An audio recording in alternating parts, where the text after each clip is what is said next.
أعوذ بالله من الشيطان الرجيم. بسم الله الرحمن الرحيم.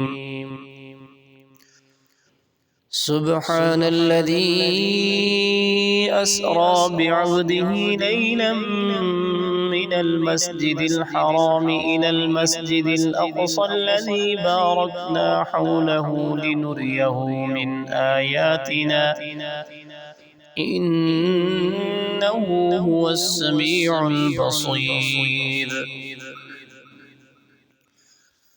وآتينا موسى الكتاب وجعلناه هدى لبني إسرائيل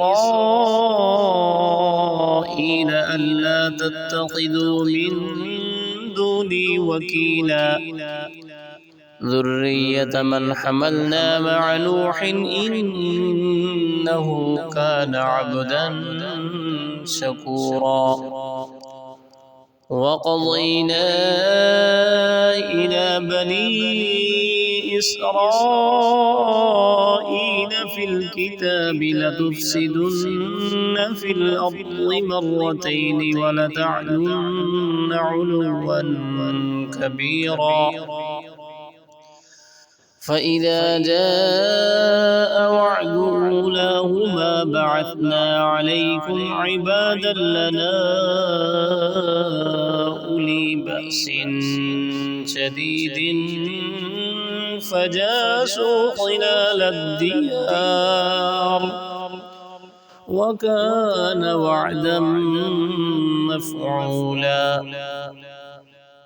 ثم رددنا لكم الكرة عليهم وأمددناكم بأموال وبنين وجعلناكم أكثر نفيرا. إن أحسنتم أحسنتم لأنفسكم وإن أسأتم فلها. فإذا جاء وعد الآخرة ليسوءوا وجوهكم وليدخلوا المسجد كما دخلوه أول مرة وليتبروا ما علوا تتبيرا. عسى ربكم أن يرحمكم وإن عدتم عدنا وجعلنا جهنم للكافرين حصيرا. إن هذا القرآن يهدي للتي هي أقوم ويبشر المؤمنين الذين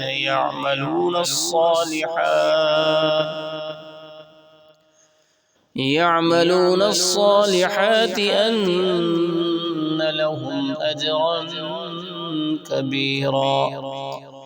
وأن الذين لا يؤمنون بالآخرة أعتدنا لهم عذابا أليما.